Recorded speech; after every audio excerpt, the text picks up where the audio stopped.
Hey everybody, and welcome back to another edition of Swoop Podcast. It's your guest for tonight, Dante Fantuzi. I'm here with my partner, Josh Sanchez. and it's been a while since we made our last podcast.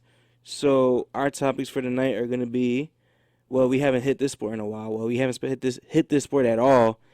Baseball. That's going to be our first topic of the day. Baseball. The World Classic Series. But we're going to speak about Puerto Rico, and then after that, we're going to hit Lavar Ball and our comments and thoughts about him, the Eagles, and if they can make the playoffs, and Damian Lillard to the Sixers. Josh, I'm going to let you start off with our first topic first, so I'm just going to let you do that. All right, so with Puerto Rico, a huge shout out to Team Puerto Rico. They are in the World Baseball Classic Final. They're going to take on the winner of USA and Japan. And I'm excited because as a fellow Puerto Rican and a Puerto Rican American, and I'm excited that they're in the finals because they have not been in the finals in a while, and they have some exciting players like Yadier Molina, Javier Baez. Did you see the video of Javier Baez making? He's looking at the pitcher as he's making the game-winning tag. Yeah, I seen it. Like, that kid is just an amazing talent on the Chicago Cubs. Won a World Series last year, and now he's in the World Baseball Classic Final. Probably either going to take on Team America or the Japanese. It should be a good game. I'm rooting for Puerto Rico regardless. Man, I just want to see Puerto Rico on top for once. I barely see Puerto Rico on top in anything other than baseball. So this would be a great little trash talk to my friends and stuff like that.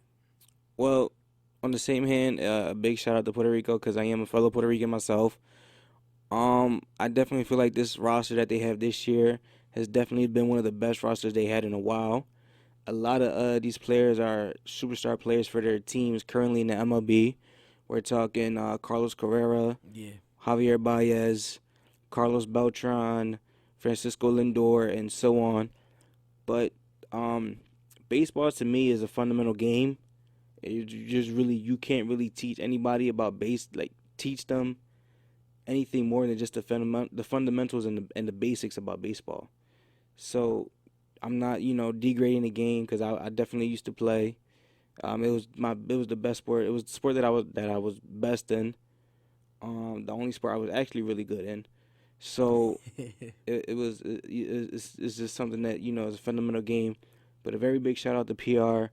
Hopefully they can do their thing. And no, to the people that will be listening to this, no, I'm not dyeing my hair blonde.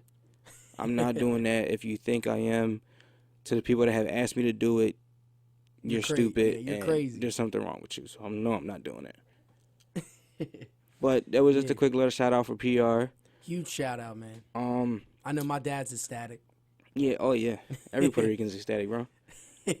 So just to move on, we're gonna hit Lavar Ball and his comments about about everything. Just everything. I'm gonna let you go first, Josh. And I have a couple comments for all you guys that have not heard about Lavar Ball.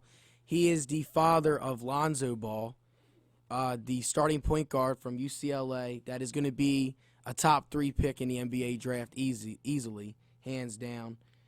And some of the comments he said was, like, when they were criticizing his son Lonzo's jumper, he was like, I've been coaching them all my lives. I've instilled something in them that you can't take out.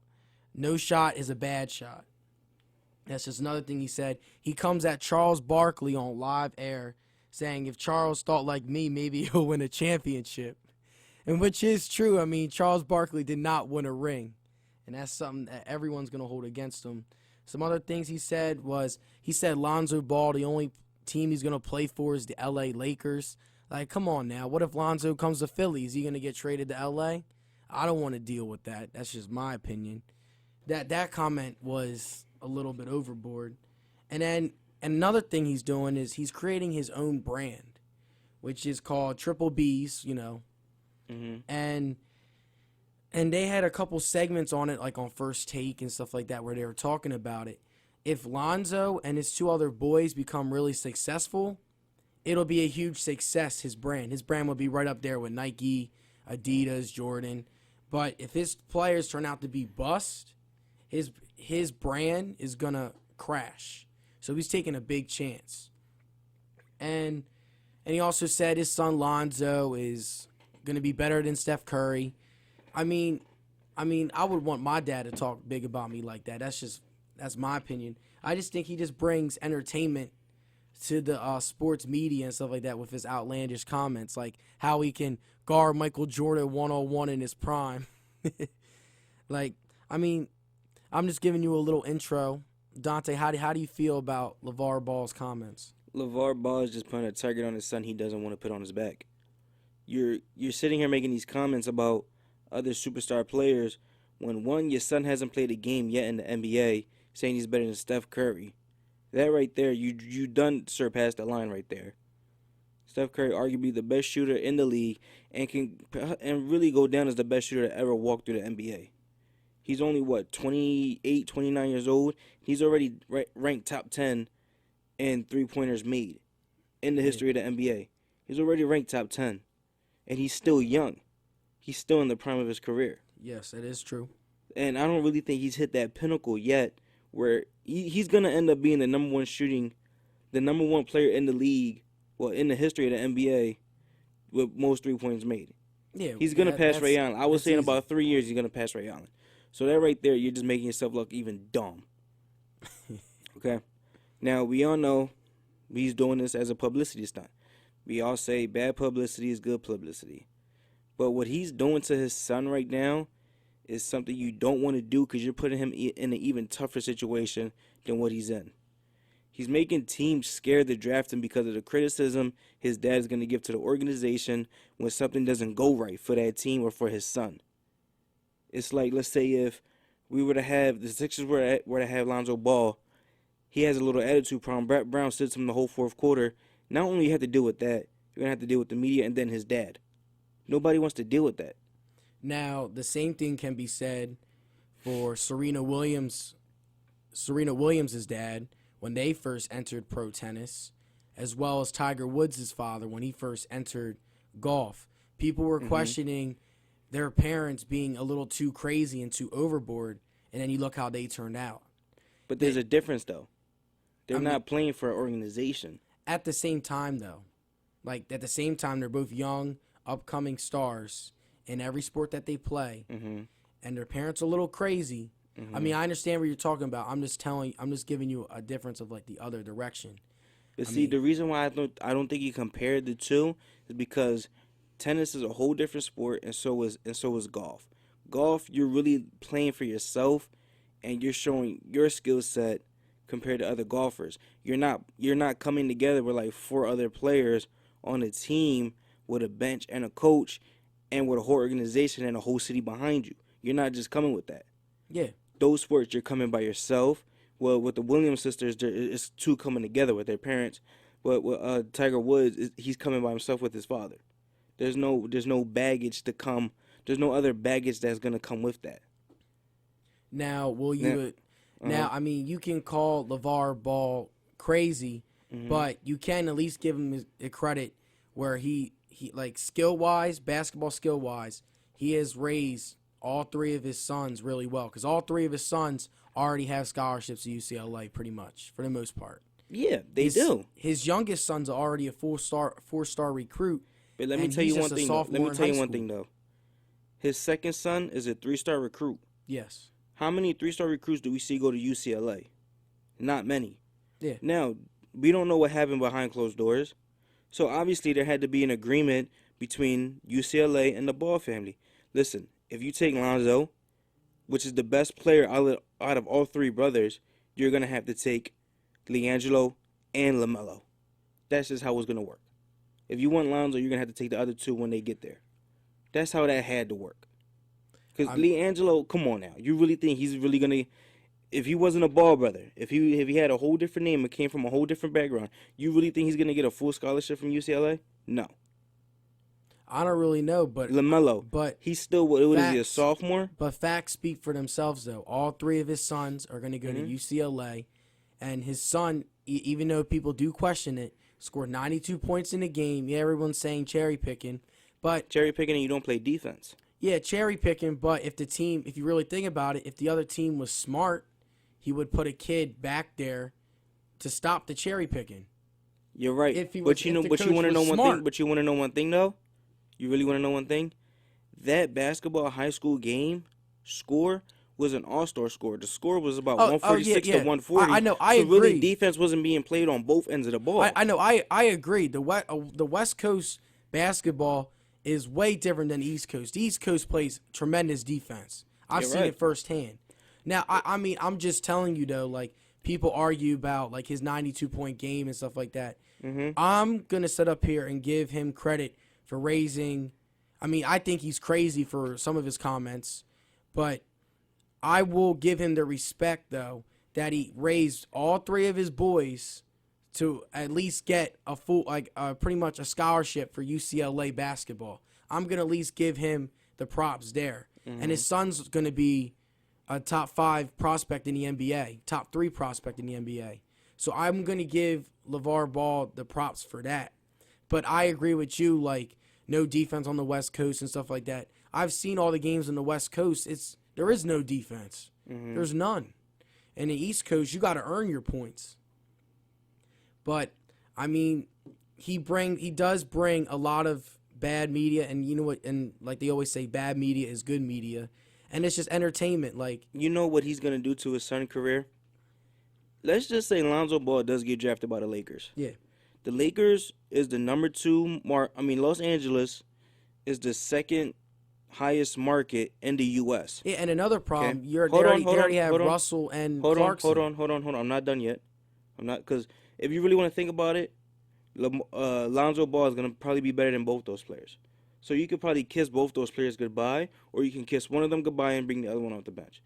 But the point that I'm trying to make, though, Lonzo Ball, if he goes to Los Angeles, to the LA Lakers, you're gonna be in a situation that you didn't bring to yourself. Your father brought this to you. And I know I keep repeating myself, and I'm going to explain why. The LA Lakers, if you go to the LA Lakers, you're going to get hit with the expectations of a championship. You're 19 years old. LA, their history before him is really going to be put all the pressure on him, and you're going to be playing in the likes of Kobe Bryant and Magic Johnson. Okay? 2 generational players. 2 players we will never see ever play again, and two games that nobody can actually bring to today's generation. You get what I'm going?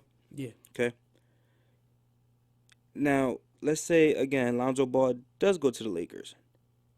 LaVar Ball is going to ruin his own son's career with the media. Lonzo Ball goes to the Lakers, he's going to remind me of Allen Iverson. Allen Iverson was chewed up and disregarded and everything you want to say by the media. And what's worse, and what's going to make it even more worse, is that the media plays much more into a factor today than what it did when Allen Iverson was in the league.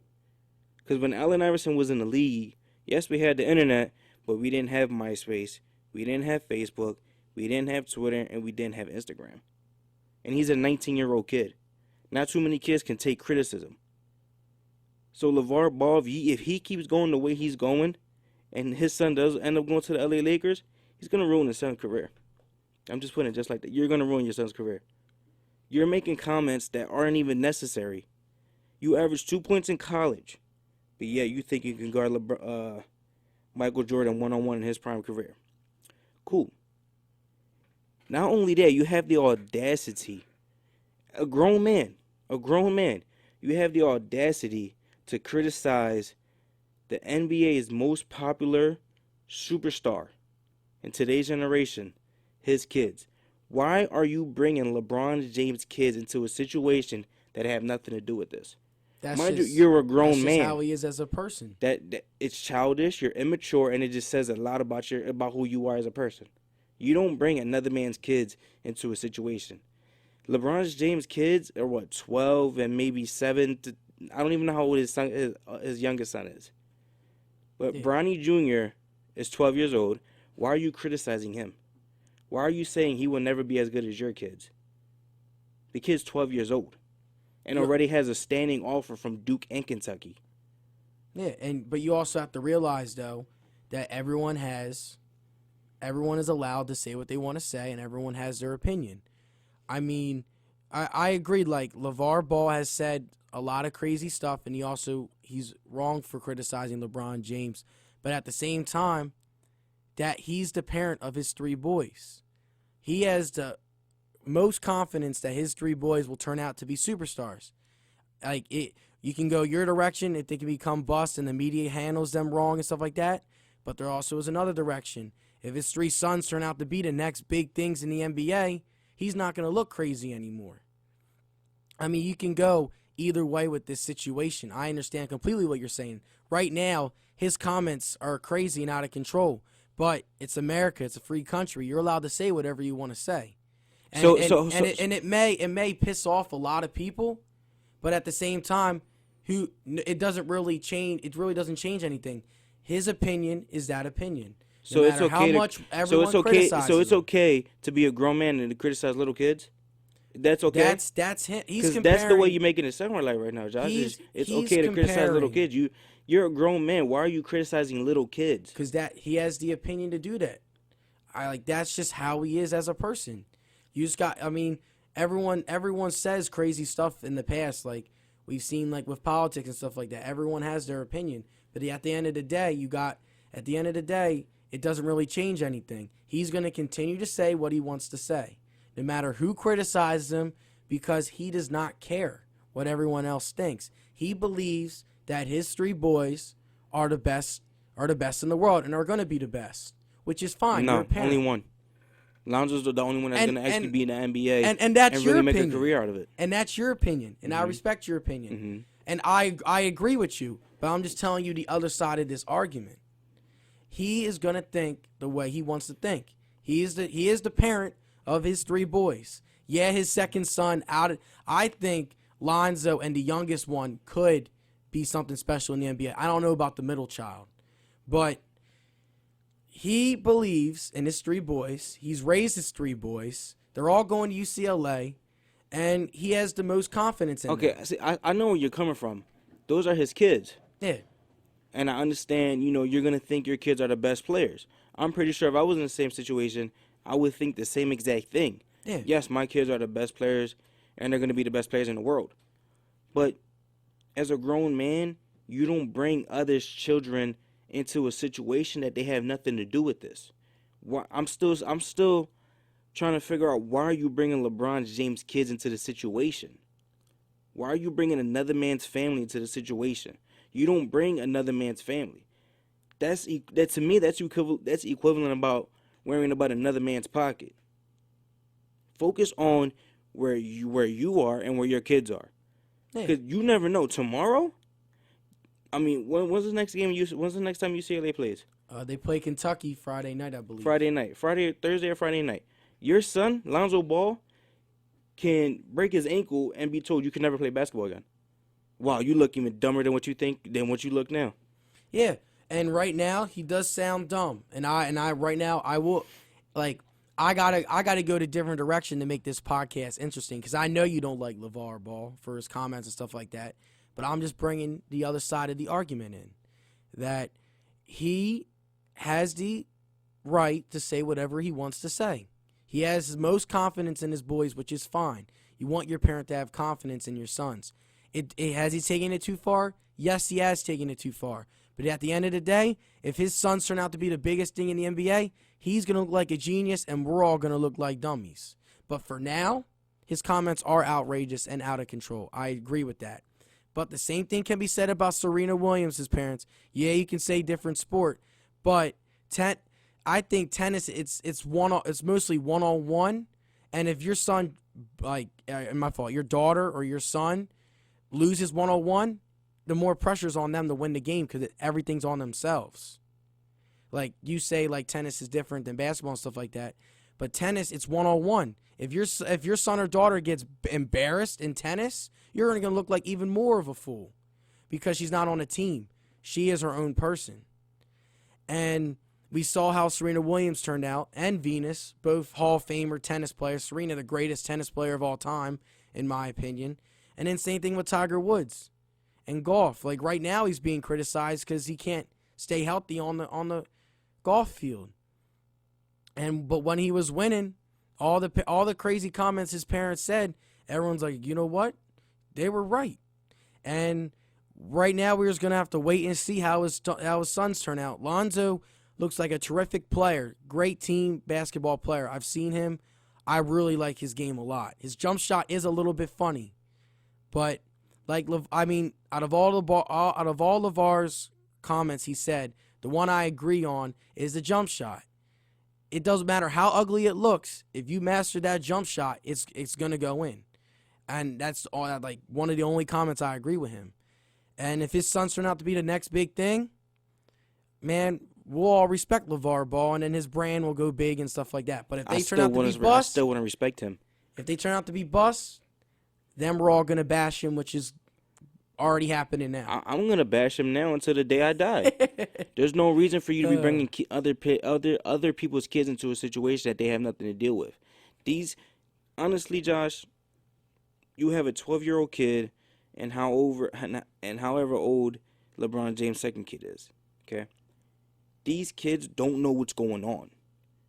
They're sitting there asking mommy, daddy, what's going on? Why is this grown man talking about me? They're not gonna understand it until they get a little bit more older, which Bronny probably does have an understanding of it, but he probably doesn't already knows. He probably doesn't understand the full meaning behind it until he probably gets to 8th grade, high school. Come on, around there. All right, let's be real here. You're LeBron James's son. Mm-hmm. Everyone in your school is gonna see that last name James and be like, "Holy crap, you're LeBron James's son." Mm-hmm. Like they have already now lived through that pressure already in their lives already. So by the time they get older, they're gonna get used to it. What pressure are the kids facing? Because they're still kids. Yeah, well, the kids are just getting a whole lot of, recognition through whatever school they go to. Yeah, and that's big. You That's have pressure. kids. It's a lot of pressure on How you. is that pressure though? You have recognition from all the top schools and stuff like that. That's huge pressure on you because just like you should have specified that though. Just like you said about Lonzo Ball, all it takes is one game and he's injured, and then you lose all that. That's the pressure the kids are on. But there's a difference between the two. There's a difference between the two. One of them is 12 years old, and the other one is 19. However, Lonzo Ball is 19 years old. You have a 19-year-old and a 12-year-old. There's a difference between both of them. That pressure is going to add up though as LeBron James Jr. gets older. It probably will add up because your dad is arguably the best player in the world. Like whatever high school, the best player to ever. Like whatever high school the kids go to, they're gonna have so much pressure. They're gonna be like state championship or bust. Whatever school they go to, because you're LeBron James' son, and LeBron is one of the greatest players in the world, if not top 2 best players in the world.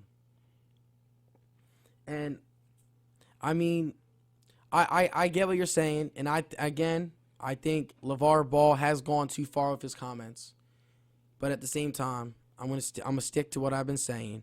He has his right to say whatever he wants to say.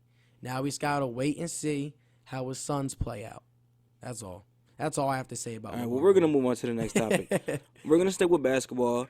And for our listeners who listened to our last show, heard the comments saying, by my brother saying he would trade the Sixers' 3 draft picks to the Blazers for Damian Lillard. I didn't like it. I never agreed with it, and I still don't agree with it. But Josh, on the other hand, does like it and agree with it. Can you elaborate to us why you like it? I like it because Damian Lillard is a superstar talent. He is an elite point guard in my eyes. And to play along, and he's a great shooter. And to play alongside Ben Simmons and Joel Embiid, it'll be less pressure for him to handle the ball a lot, dribble it a lot. He can just catch and shoot, do what he does, but he doesn't have to do it as much. I think Damian Lillard would bring a superstar talent to the 76ers, and he's young too. It's not like his prime is coming up soon. He's not even in his prime yet. I believe he's 25, 26 years old. So his prime's coming. Like if this deal was to happen this offseason, I would be excited for Damian Lillard. Now, 3 first picks, I wouldn't say 3 first picks that are going to be the Trailblazers. I might say like our pick next year, and then a couple protected picks would be fine, like top 20 protected or top 18 protected. That would be perfectly fine. I would accept that trade because now you'll have Damian Lillard, the guy we draft this year, and you have Ben Simmons and Joel Embiid. That's a scary team. You got a big three right there. And Sixers will be already an elite team in the Eastern Conference that can challenge the Cavs, Celtics, and Wizards for the top 3 spot in the NBA. That's pretty much what I have to talk about the trade. All right, so when we watch Damian Lillard play, who facilitates the offense for them? For the Blazers. Well, for the most part, he does most of the work. And he sets everybody up. Yeah. What does Ben Simmons do? Sets everybody up, which is why I said... Which is going to be the mesh between both players. Both players set the offense up and make plays for others, and they need to play with the ball in their hands. And honestly, I just feel like they're giving up way too much for Damian Lillard. Well, that's why I said with 3 first-round picks, like 2 of them are going to be protected, so it's going to be guaranteed for us to get it. Now, will we lose a first-round pick? Yes. We're going to lose our first-round pick, which will probably be top 5. But we also have the Lakers pick in 2018 and the Kings pick in 2019. Mm-hmm. So what makes you think they're not going to want that? So we don't even have – they can take those picks and we'll still keep our pick. We'll still keep our pick at the end of the day. We have so many picks in these next couple rounds that if we traded Lillard for 3 first-round draft picks, it don't even have to be our first-round draft picks. Next year it's the Lakers, so we can trade – like the Lakers pick next year, which is going to be probably in the top 10, around that range. And you can trade the Kings pick in 2019, which is going to be in the top 10, right around like top 5. But we still get to keep our pick. We don't lose first round talent. All right, no problem. On the other hand, I will keep those picks. Now, we all know how the draft has been over the last few years. Some way, somehow, we don't know how. The Cavaliers ended up with the number 1 pick 2 years in a row. Yeah. Some way, somehow, the Sixers were supposed to get the number 1 pick when the Wizards got it. They were supposed to get John Wall. Instead, the Wizards got him. Yeah, and we ended up with Evan Turner. Okay? I'd keep the picks. There's still a chance the Sixers can have the number 1 pick or a top 3 pick in the draft the following season. So let's just say, me, you end up with a top 3 pick. If or not, it's not a guarantee he's going to be on the board, but if he is, take Lonzo Ball. You draft Lonzo Ball. Now you also still have Embiid and Simmons. Yeah, then you don't need to get Lillard. Now, in the 2019 draft, in the 2019 NBA free agency, the Sixers have a lot of money, which we all know. But the players that will be free agents in 2019, just so happen to be, we need a guard, will be Russell Westbrook, Klay Thompson, John Wall, and Kemba Walker.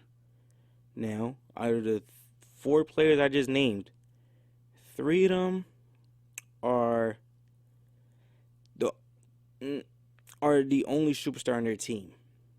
Let's just put it like that. Mm-hmm. The Warriors aren't going to have enough money to re-sign all 4 superstars that they have now. They're not going to have enough money to re-sign Steph Curry, Kevin Durant, Draymond Green, and Klay Thompson. So now that you also already have Lonzo Ball, Embiid, Simmons, and Saric, you throw a 10 load of money to Thompson, which he's the perfect fit for our offense, because he's not a player that's going to set everybody up. You set him up, and he's going to do what he does best, score the ball. That's what he does best. And he's a playmaker on both ends of the ball, offense and defense. You get what I'm saying? Yeah. He's a knockdown deadly shooter.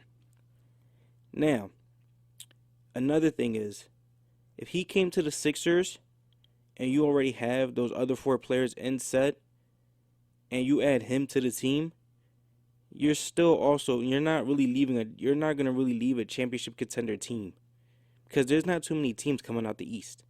Yeah. You probably have 4 good teams, which are the Cavaliers, Celtics, Raptors, and Wizards. And the Wizards aren't consistent through their play. We've all seen, 3 years ago, they were, I think, They made it to the playoffs. I can't remember what seed it was. Probably top five. Yeah, they were. I believe the 3 seed The a three couple seed. years ago, Okay, a couple years ago they were the and then three they were seed. a 6 seed too. But they upset it. They They upset it the declined their first round. play. Then last year, did they even make it to the playoffs last year? Last year they did not. Thank you. They're not consistent with their play. So I wouldn't be surprised if the Wizards make the playoffs this season. Next season they fall down to the 7th seed. Following seasons they don't make the playoffs at all. They don't continue their level of play every season. So what does that mean? The Sixers already have a superstar. Well, Yeah. they showed plenty of promise. Well, Embiid showed plenty of promise. Sarge is showing so much promise in this game. What we've seen with Simmons summer league ball, he has so much potential to grow to be the best player in the league. Now you add Lonzo Ball and you add the talents of Klay Thompson, you will really make noise in the East because there's not a lot of teams coming out the East. So that team right there could finish possibly third if they can gel together and play together. Yeah. No, I get what you're saying. I'm just saying for this Damian Lillard deal to happen, it's going to have to happen within this free agency, like around like this time. Like the Damian Lillard deal comes now. Like we trade our pick this year, Lakers pick and Sacramento's pick for Damian Lillard like right now. Like I get what you're saying. Like a couple years now, I would rather have Klay Thompson and draft Lonzo Ball or draft that elite point guard. Like then I get what you're saying, but like if you want this trade to like if you want Damian Lillard, this trade would probably have to happen like right now, like around before the draft, so we don't have to draft that Lonzo Ball because he'll be our point guard. Like you get what I'm saying? Yeah, I get what you're saying. So I agree with you that if it goes that far, like we're probably not going to get Damian Lillard. It's just a thought. It would be a scary sight though if we traded our 3 first round picks. Well, they're technically not ours. One of them will be ours. And he gets to play next season for the Sixers with Simmons and Embiid. And then if we get lucky with the Lakers pick, that like Malik Monk or something, that would be a scary front four. Like you get like that's all. But if nothing happens before the draft, we're not getting Damian Lillard. We're gonna probably do like what you're going to do. Probably wait for the 2019 free agency. Get like a veteran superstar presence that can complement the young guys on the Sixers team. See, all right. You said Damian Lillard could possibly attract other superstars, right? Yeah, he can. He's with Portland. Are they attracting superstars? It's because of the Nurkic Hold is on. a good Answer the question. compliment. Answer the question. Are they attracting superstars? Superstar talent? No. Not yet. Thank you. Not yet. See, now if he can't attract superstar talent in Portland, what makes you think he can attract superstar talent in Philly? Well, if he's already playing with Simmons and Embiid, they're already two superstars. You're already playing So with you got a big three. McCollum and Norwich, who you like. Norkic, however you say his name. Nurkic has been a great acquisition for Portland. I mean, McCollum is like, he reminds me of like Bradley Beal. They're all-star caliber players, but I don't really see superstar written name on them. Like, before the Nurkic deal, Portland was not a playoff team. Now with Nurkic, they're right behind the Nuggets for that 8th seed. They're catching them. And I've seen them play against the Thunder twice. They beat the Thunder twice. They just beat the Spurs in San Antonio. Nurkic has been a great acquisition for the Trailblazers for them to get to the playoffs. And then last year, the problem last year was they overexceeded expectations and they didn't gain anything from last year. Like, what? Like your team, like their team was considered a lottery team and they went to the 6th seed in the, 5 seed, my fault, in the Western Conference, upsetted the Clippers. And it was a huge jump, and they didn't add any pieces around them. That was management. That's a management error. But, like, I get what you're saying. But, I mean, I think Nurkic has been a great acquisition for the Trailblazers. But are they superstars? No. That's going to get back to your question. Are they superstar talent? No, they're not superstar talent. So, you just made a whole point to prove my point. They don't have any other superstar talent, and Damian Lillard just can't attract any superstar talent to Portland. So if he can't do it for Portland, he definitely can't do it here in Philly. So you just want to improve my point. I mean, he's still young in his career. He's not even in his prime of his career yet, so we don't know what's going to happen. Like, it's not just one player that can attract. It's also the management, the coaching. So it's other guys.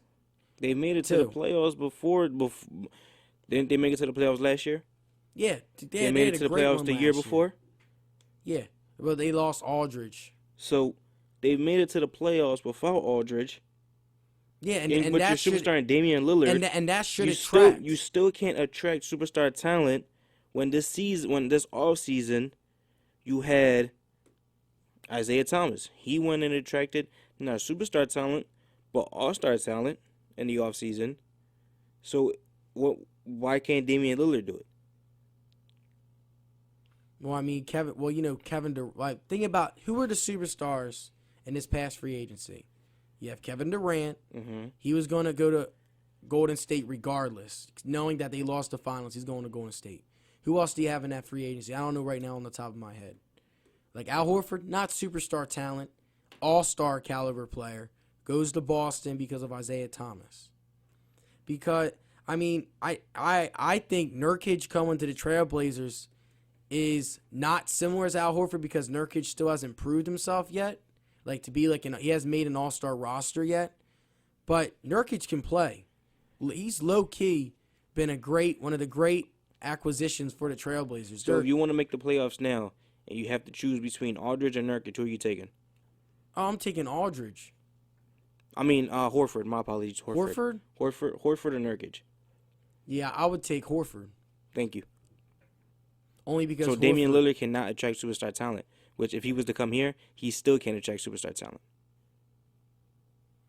I mean, well, I get your point, but if he comes here, and he doesn't have to attract superstar talent. What money do I don't even know the salary cap for Portland.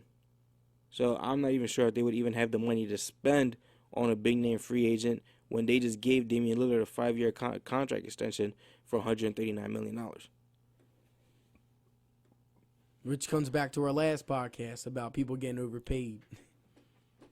It's just the way it is. It's a business. There's business. It's just the way it is. It's more than just putting on a jersey. There's business to the game as well. Yep. So, moving on from basketball, we're gonna hit our last topic of the night for our show. How do you feel about the Philadelphia Eagles making the playoffs? As a wild card team, yes. Maybe that 5 or 6 seed, we can sneak in there at the end. Well, as of today, because we have no cornerback depth, I gotta watch the draft and stuff like that to see. Then I'll give you like a more accurate prediction of we'll make the playoffs or not. I think we'll be 5, 6 seed at best. I don't see us winning the division only because the Giants got Brandon Marshall. And as well, the Cowboys already established themselves as one of the top NFC teams, even though I hate saying that, in the conference. It's the Redskins, I think, will be better than the Redskins. The Redskins took a huge step back, in my opinion. And I think it would be 10-6, 9-17, just squeaking in to that 6th spot, or maybe being the one team that's outside looking in. But late in the season, it's going to determine if we'll make the playoffs or not. Because and I'm looking at our schedule. Our schedule's tough. We play a tough AFC West teams. We play the Chiefs in Kansas City. We play Denver at home. We play the Raiders at home. And then the Chargers, that's an easy game, in my opinion, because the Chargers are still rebuilding. Then you have our tough division. You got the Giants twice. You got the Cowboys twice. You said the Chargers are rebuilding? Yeah. How are they rebuilding when only thing with them is their wide receiver can't stay healthy. Yeah. I mean, that just adds you more. already have, all right, let's say if Keenan Allen comes back and have the bounce back year, you have a great quarterback in Phillip Rivers.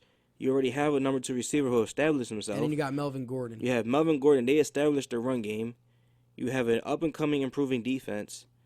What else? You still have two. You still have one of the greatest tight ends to ever play the game in Antonio Gates and Hunter Henry, who's backed him up and showed a lot of promise after this season. Yeah, they're a So scary that team. I don't think that's a rebuilding team. I just think if they can finally mesh together and the injuries don't pile up for them, they're definitely going to the playoffs. So that just adds to my point that our schedule's tough. But again, all the other NFC teams play them as well. But I just think it's going to come down to late in the season. We're going to play that key division game, and that will determine whether we'll make the playoffs or not. Sort of like how the Redskins were last year.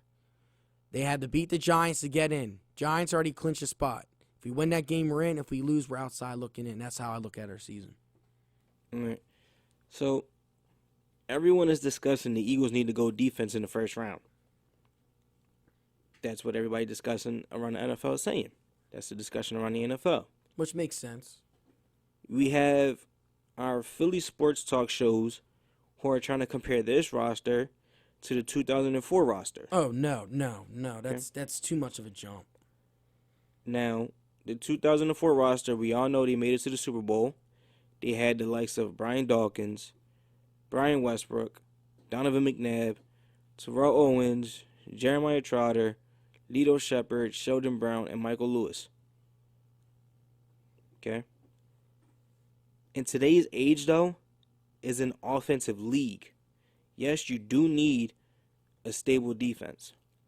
But when we look at the best teams in the NFL, the teams that have the better defenses in the league, a la last year, we're going to go off the Seahawks, Broncos, Cardinals, Vikings. One out of those four teams made the playoffs, which were the Seahawks. Seahawks lost in the division round to the Falcons. When we think of the top tier teams in the league, what are the teams that come to mind?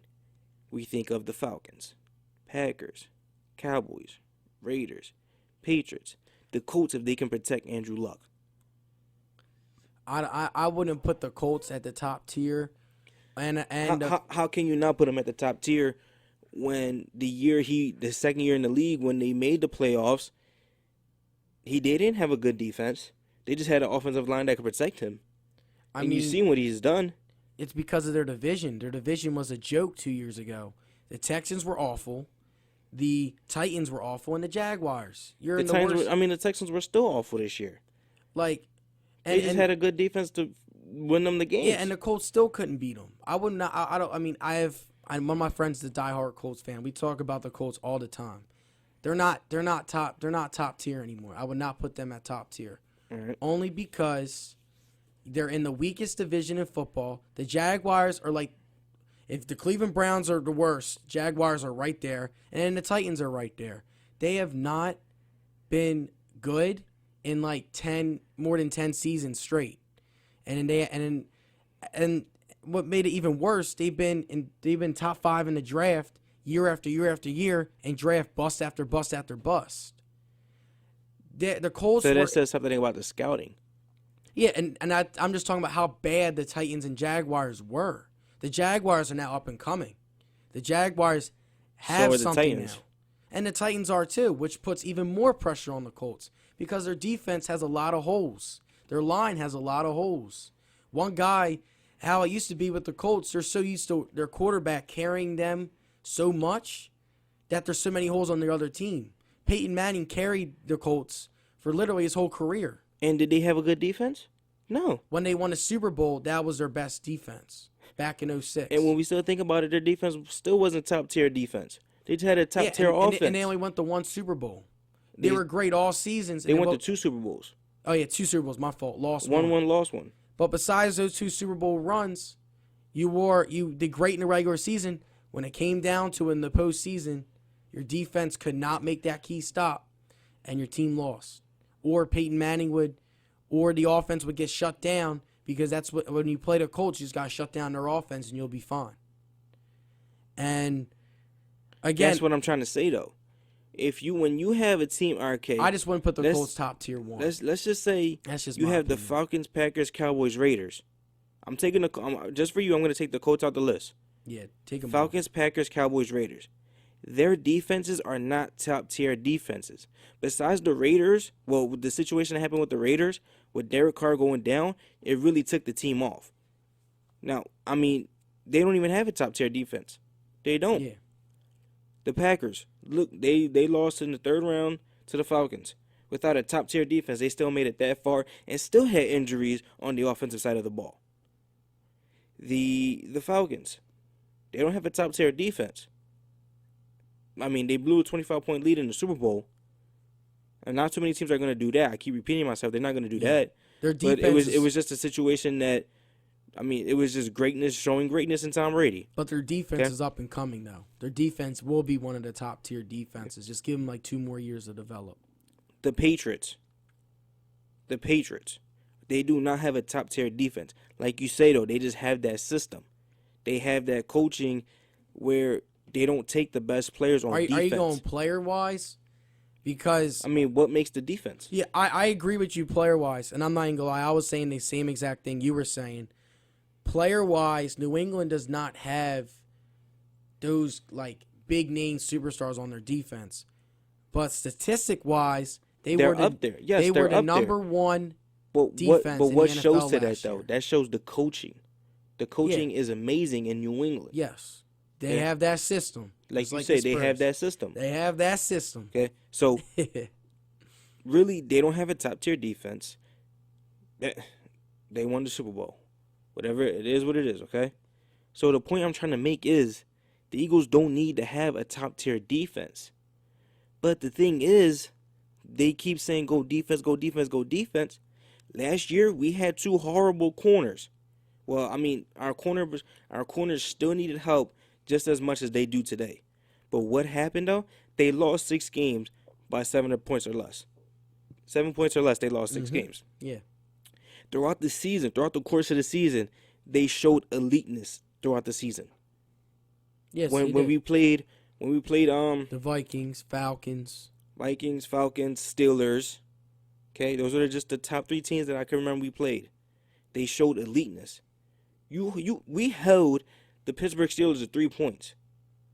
Yeah. Okay. Now the people that are gonna hear this are gonna say, "Well, they didn't have Le'Veon Bell." It doesn't matter, because you still had D'Angelo Williams, and when D'Angelo Williams was playing back there, he still had he was he balling. still averaged over 100 yards. He was the balling. same thing Le'Veon Bell does, average over 100 yards. So you can't even give me that bull crap. So don't feed it to me.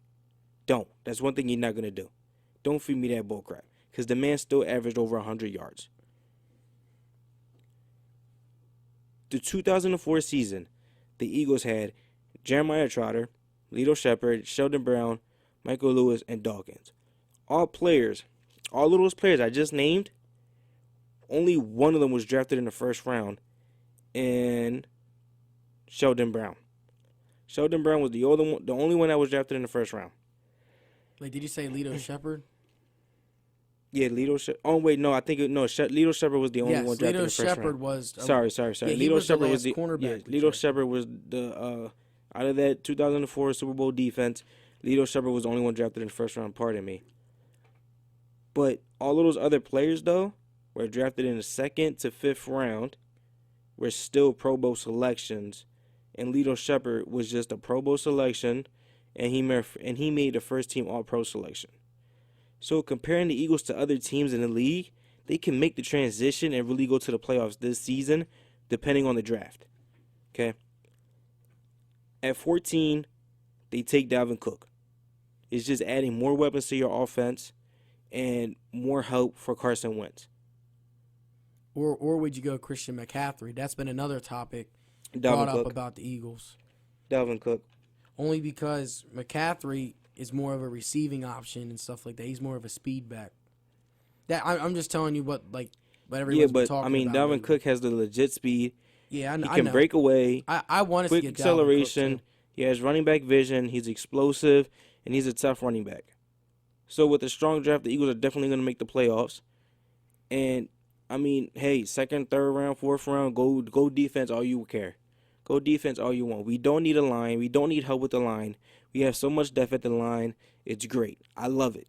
You have 2 great wide receivers. Well, not great wide receivers, but you have two good wide receivers. And to the people that keep comparing this roster to the 2004 roster when they made the Super Bowl, this wide receiver depth and core is stronger than what they had in 2004. Yes, they had Terrell Owens, but was Terrell Owens surrounded around Jordan Matthews or Torrey Smith or But Zach Ertz?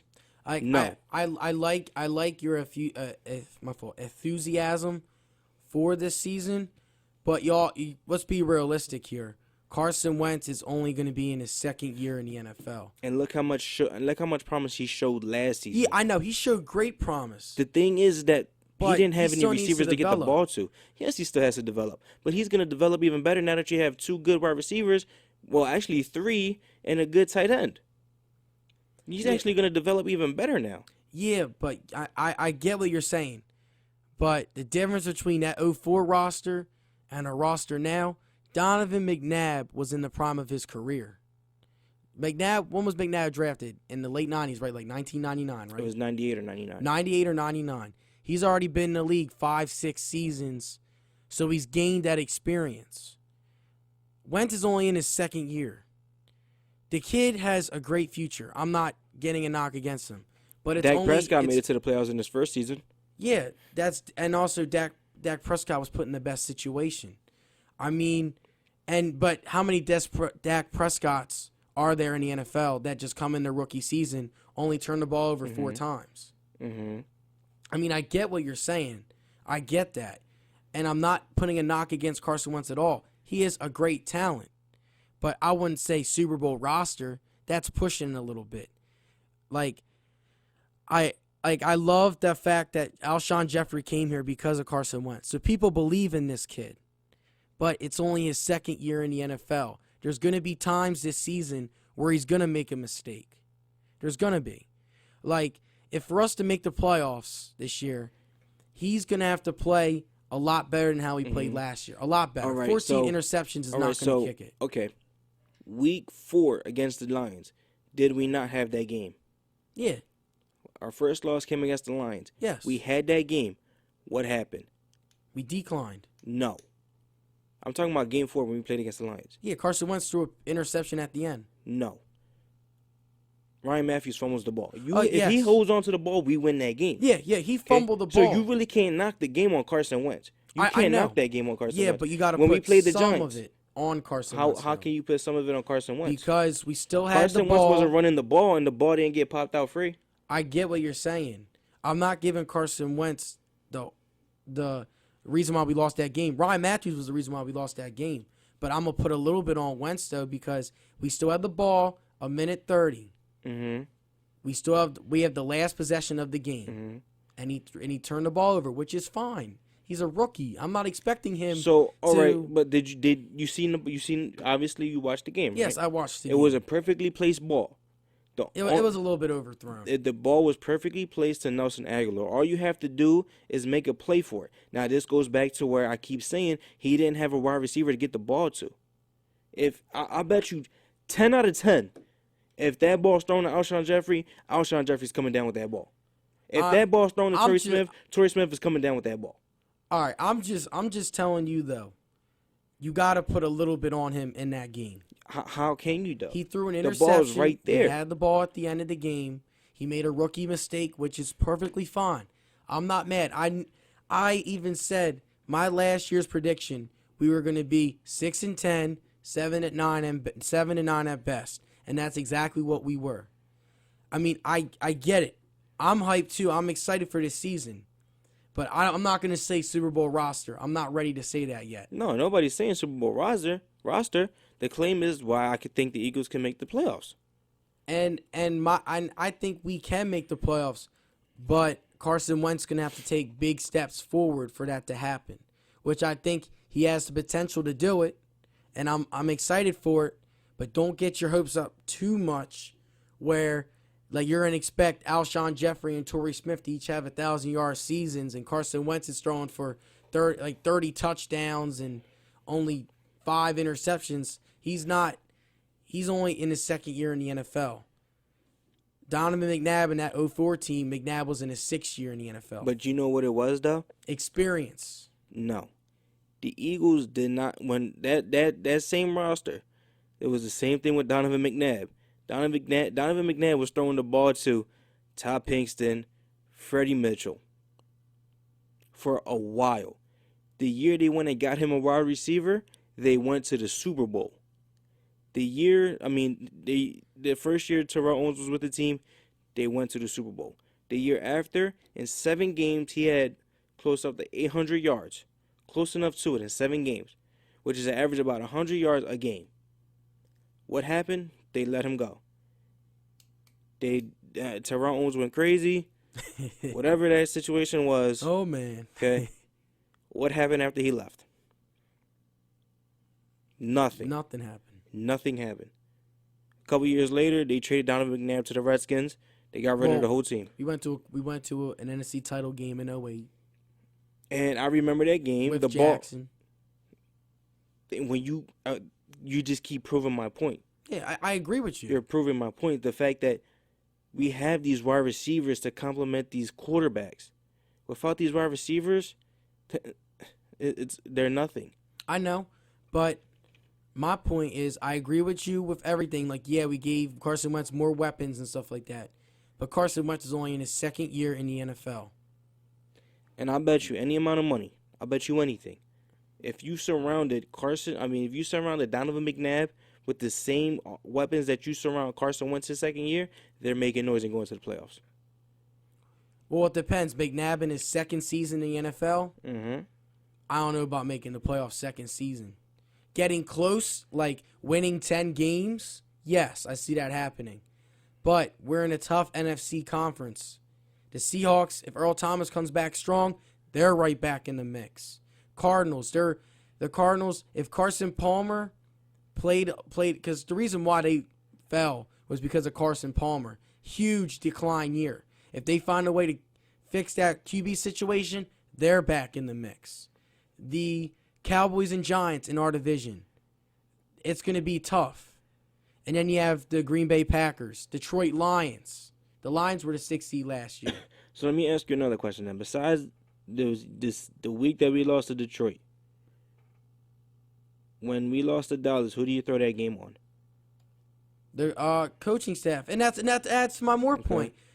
The Doug week- hold on. Peterson is The only week in his after 2nd that. year in the NFL too. There's going to be some bumps in the road, and we're going to take some steps back. It's a long NFL season. I hope we do make the playoffs, but I'm just being realistic. It's going to come down to the final weeks of the season that's going to determine whether we're going to make the playoffs or not. I said we would be either a 5 and 6 seed at best, but at best. So I think we'll be 11 and 5 at best or 10 and 6 at best. But if we get 9 and 7, we'll be the 7th seed looking outside, looking in. Week 9, the week after we played Dallas, we played the Giants. Who do you throw that game on? That game was tough at the end. I mean, Wentz did throw 2 picks in the beginning of the game, which set up the Giants with 2 easy touchdowns. So I'll put the whole team on that one. You put the whole team on that one? Yes. That game, I'm putting it on Doug Peterson. Instead of going for 2 straight possessions on 4th down, you kick those 2 field goals, you win by a point. Okay. I mean, that adds to my point. Doug, it's not just Carson Wentz, it's also Doug Peterson too. It's only their 2nd year. They need to gain some more experience. Like, it took Reed and McNabb some time to go to those championship games. And I hope we do make the playoffs. But I mean, what are we going to be, a first round and out team? Depends on who we play. I mean, if we're the 60, we're probably going to play either the Seahawks or the Packers. And the Giants are going to be the 5 or 6 because they're not. Whoever wins that NFC East, the other team's going to be right with us, 5 or 6. So I mean, it's going to be tough. The competition has gotten better. We have taken a couple steps forward. Yes, we have. But at the end of the day, our coach is in his 2nd year. Our star quarterback is in his 2nd year. It's going to take them some more time to develop to get us consistent wins consistently. Do I think we'll be a 10-win team? Possibly. We could be. We have the talent to be a 10-win team now. I mean, the same thing can be said about the Dream Team. Remember Asamoah and Cromartie and all them, people were saying Super Bowl. Look what happened. We turned out to be a big bust. So right now, I'm excited for this next upcoming season. But I'm not going to say we're going to win a division. I'm not going to say we're going to be the top 2 seed in the East. Do we have the talent to be so on offense? Yes, we have the talent to be one of the best offenses in the league. But Carson Wentz is in his second year. Doug Peterson is in his second year. It's going to take them some time to gain more experience to take that next step forward. Where Doug Peterson's not going to throw a backwards pass to Darren Sproles, get us out of field goal range, and we lose to the Cowboys that game. Or the Giants game, like you said. Instead of going for it, you kick 2 field goals, we win that game. Or the Seattle game where Nelson Aguilar doesn't even run on the line of scrimmage. And we throw a touchdown pass to Zach Ertz, 50-yard touchdown that gets called back. It's the little things like that that is just going to take some time. There's going to be some growing pains. The little things like that you really can't blame on anybody except for the player who committed the foul. Yeah, the Eagles are a team. The Eagles are a team. I'm saying as a team, there's going to be high notes in the season and there's going to be some low notes in the season. We're not going to go 19-0 and win every game. No. No, nobody's doing that. And Carolina's good too. The NFC is a very tough conference. Now, if we're in the AFC, maybe 6th seed. I see us as a 6th seed because the AFC South is weak. The West is tough. The East is weak. But we're in a tough NFC conference where we could win 10 games and still not make the playoffs. That happened before. Second year of Chip Kelly, we were 10-6. Same exact position we were the year before that. But the difference was we won a division 10-6. We were the outside looking in the second season. Because the Cowboys won the division that year. I mean, I'm excited. I am really excited for next season. I really am. And I'm excited like you are. But I'm not gonna jump on like that hype train, like comparing us to the 04 team. Not yet. The people who are comparing us to this 04 team were the players that played for that 04 team. Oh yeah. I mean, that just adds more excitement to the fans. Like just like what happened when we started 3-0. Everyone was excited. Super Bowl team. And then reality set in. And then people got all their hopes up because we went 3-0. And then we started losing. And then people were getting pissed off and stuff like that. Again, I understand. I'm excited right now. I'm really excited. Torrey Smith is a huge deep ball threat. Alshon Jeffrey can moss people. Now we have someone, Carson Wentz can overthrow him by like 5 yards. He'll still catch the ball. But there's still going to be bumps and bruises on this journey. We can win 10 games and still not make the playoffs. And I'm just bringing that realistic factor into my argument. That's pretty much what I have to say about the Eagles in the playoffs. Do I think we're a playoff team? Yes, I do. We are a 10-win team. As of right now, I'm saying our prediction, we're going to be 10-6.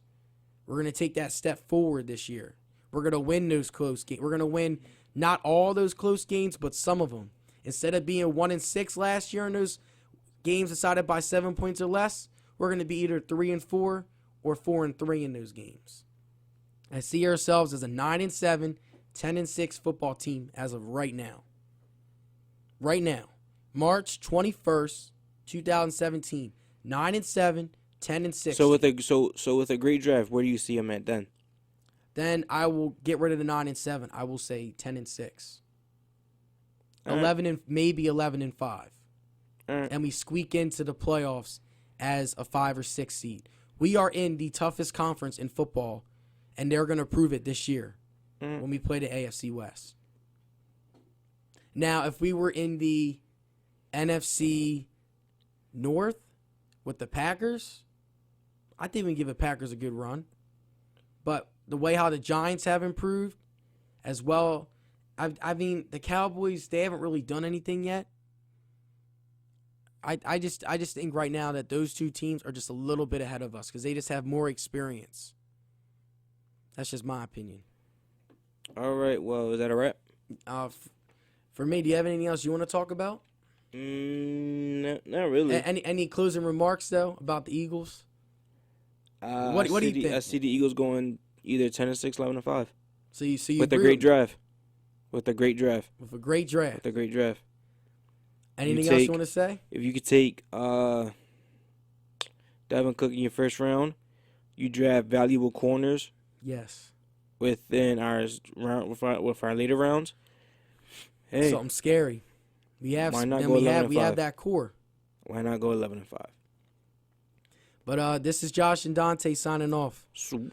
Swoop.